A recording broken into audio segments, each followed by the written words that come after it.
Assalaamu calaykum. Waxaan sharaxi doonaa maanta filim saynis ah oo la yiraahdo Mashiinka Waqtiga. Dhismaha filimka waxaa la aasaasay 1999. Dr. Alexander waa barofeer ku-xigeenka makaanikada iyo injineernimada ee Jaamacadda Columbia. Waxa uu ku bilaabanayaa sida aynu aragno, isaga oo ku shaqaynaya qaacido oo aad loogu dhiirigeliyay inuu xasuusto saaxiibkii David Feby taariikhdii uu la yeeshay saaxiibtii Emma markay ahayd 5 jir. markuu hadalkan maqlay Alexander si dhaqso leh ayuu qaatay qorshihiisii. gurigiisuu tegay si uu iskugu diyaariyo socdaalkiisa. isaga iyo David waxay ka wada hadlay soo jeedintii Alex. David waxa uu tegay guriga Alex, waxaana ku soo dhaweeyay shaqaalaha Mr. Wajid. waxay u geliyeen Alex dhar cusub aad u qurux badan. wuuna ka tegay si uu la kulmo Emma. ugu dambeyntii wuu la kulmay Emma. labadoodu beerta dhexdeedii ku wada hadleen. Alexna waxa uu soo qaatay xaaladiisa caafimaad ee markaas sii xumaanaysa. waxaanu ku candoonayay inuu fiicnaan doono markay isguursadaan. Emma iyadoo ilmeynaysa waxay aqbashay guurkiisa. kadib waxa uu jeebkiisa ka soo saaray faraangal dahab ah. waxaanu u geliyay gacanta. kadib nin ayaa si laba filaan ugu soo dhawaaday oo ku warwareegay. wuxuuna weydiiyay lacagtooda. markuu Alex isku dayo inuu isku day sameeyo, ninka ayaa qorigiisa ku tilmaamay Emma. tuugii wuxuu isku dayay inuu fargal ka qaado Emma wuuna toogtay.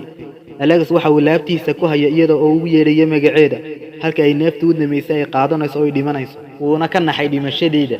meedkeedu isku duubay isagoo cabaadaya. kadib Alex waxa uu qaacido ku qoraya looxa dushiisa, isaga oo baaraya wax siduu had iyo jeer sameeyo. weli kama guulaysan inuu ka gudbo dhimashada saaxiibtii Emma. ilaa haddana waxa uu ku mashquulsan yahay shaqadiisa. Mr. Wajid aad bay u walwalsan tahay. isaga maalintaas markuu Daa'uud u yimid, wuxuu arkay wax ka jira daaha dhinaca kale. wuxuuna ka dalbaday inuu sheego wuxuu arkay. maalinta Alex waa la xiray.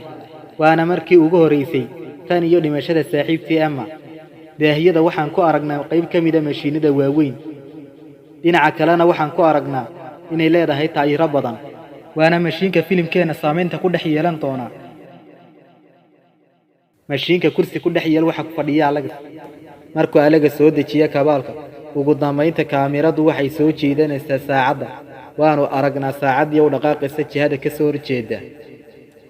sida soo baxday mashiinka Alex isticmaalaya waa mashiinka waqtiga. dhiiggiisa iyo dhididkiisa ayuu geliyay mashiinka si uu dib ugu noqdo maalintii Emma dhimatay 4 sano ka hor. mashiinka lama dhammaystirin farsamadiisa. dib ayuu kugu celinayaa waqtigii la soo dhaafay amba hore ayuu kugu wadayaa waqtigii aan la gaadhin.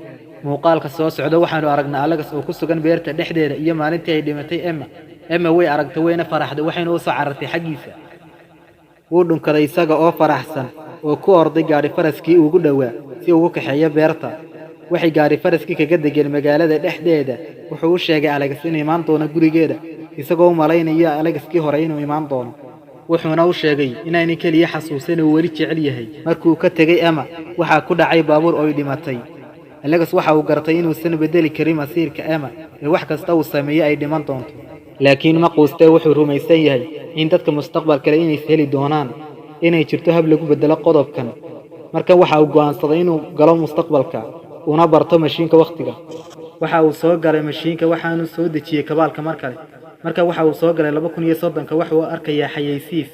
wuxuu aadayaa maktabadda New York isagoo u rajeynaya inuu helo buug ku saabsan safarka waqtiga. halkaas oo kula kulmay gabar ka shaqeysa maktabadda oo lagu magacaabo Focus 414. marka uu kala hadlayay safarka waqtiga, Focus 414 waxay u sheegtay inaysan jirin buug ku saabsan waxa uu rajeynayo inuu nasiib wacan yeelo doono dhowr sano kadib. maktabadda uu ka waayay buug ku raadinayay. kadib waxa uu soo galay mashiinkiisa oo hadda u safraya sanadka 2037. dunida si buuxda ayaa loo burburiyay.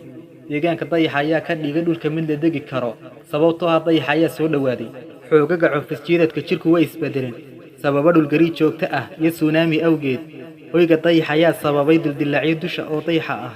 2 nin oo boolis ah oo dhulka daadgureynaya ayaa xiray Alex si ay u geeyaan xarunta daadgureynta. markuu isku dayay inuu ragga iska caabiyo, dhulka ayaa bilaabay inuu gariiro oo dildilaaco. markii uu qaraxu dhacay, Alex ragga waa ka baxsaday oo si degdeg ah ayuu galay mashiinkiisa oo ka haystay. laakiin madax ayuu bir ku dhuftay wuuna suuxay. mashiinkii waqtiga ayaa bilaabay safarkiisii, laakiin Alex waa miyir daboolay mana joogo si uu joojiyo mashiinka. markii ugu dambeyntii inuu soo kala qaaday, wuxuuna arkay isagoo gaaray sanadkii 800 si degdeg ah ayuu joojiyay mashiinka ka hor intuusan suuxin mar kale. sariir ayuu ka soo toosay isagoo nabarkii ka bogsaday. markuu maradiisa xidhay, wiil yar ayaa u soo dhawaaday oo ka cararay.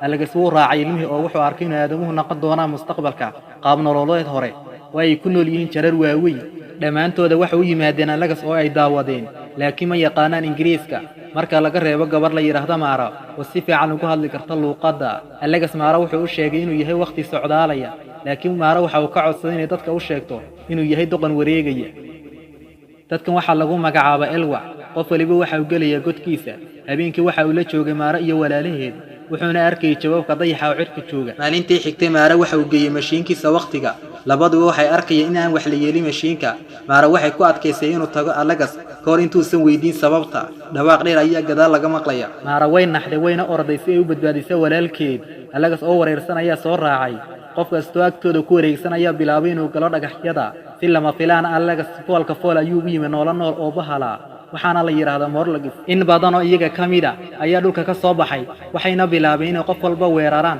waxay xirxireen dadka ay gacmahooda gali karaan dhulka ayayna galiyeen alagas waxa uu eegaya Maara oo quustay iyadoo la galaysa ciida alagas waxa uu isku dayay inuu weydiiyo halka ay Morlagisku ay geeyaan dadka laakiin kale ayaa u sheegay marka Elgoniska la qaato aanay ahayn ay ka hadlaan kalan kadib alagas waxa uu kaxeeyay furitaanka adduunka Morlagiska waxayna u soo dhaqaaqeen good alagas waxa uu ogaaday inay tahay maktabadda New York waxayna la kulmeen Focus 114 wuxuuna ka hadlayay tan iyo markii tiknoolajiyada ay ku shaqeyso tamarta cadceedda sanadahan oo dhan waa yaaban yahay alagas oo weydiiyay waxa ka socda dunida Focus 114 waxa uu ku jawaabay in jinsiyadda bini'aadamku wuxuu xubsiibteen laba Elwaniska Morlagisku wuxuuna yiriteen waa dabeecadda adduunkii hadda Morlagisku u yimaado dusha sare dhulka si ay u ugaadsadaan Elwaniska ayna ku badbaadaan Focus 114 markan daha waxa uu ka qaaday si ay u gaaraan adduunka Morlagiska ayna tahay inay raacaan dhawaaqa kalan iyo Alexander waxay maqleen dhawaaqa oo ay raaceen si ay u gaaraan taalada weyn wajiga shaydaanka oo afkiisu furan u yahay dunida Morlagiska banaanka ayuuna uga tagay kalan dhulka ayuu hoos ugu dhaadhacay Alex ugu dambeyntii waxa uu soo gaaray meeshii wuxuuna halka ku arkay ilbaxnimo dhan kadib si lama filaan ugu dhacay bali ay ka buuxaan haraaga aadamuhu Alexander waxa helay Morlagiski oo u diray qolka hogaamiyahoodan waxa uu sharaxay in markuu dayaxu kala go'ay ay dadka qaar ku daateen dhulka hoostiisa sanadii la soo dhaafiyayna Morlagiska ay cunayeen hilibkooda wuxuuna sheegay dadka kale inay si mucjiso leh ay dusha dhulka ugu badbaadeen laakiin iyaguna soo baxaan waxay raba ka samaystaan markaana waxay bilaabeen Morlagisku inay dadka ku hogaarsadaan oogada sare dhulka hogaamiye waxa kale uu daha ka qaaday inuu awood u leeyahay inuu xakameeyo awoodda Morlagiska iyo Elwaniska labadaba oo uu ku maamulo dheelitirka adduunka waxa kale uu akhriyay maskaxda Alexander wuuna og yahay inuu yahay waqti socdaala rabitaankiisana uu yahay inuu soo celiyo Emma Alexander waxa uu ka sheekeeyay noloshiisa haddii Emma dhiman lahayn waxa kale uu sheegay inay ka buuxdo murugo rajeynayeen inuu arko Emma iyo caruurtiisa wada ciyaaraya shaydaanku markaa waxa uu ku soo gabagabeeyay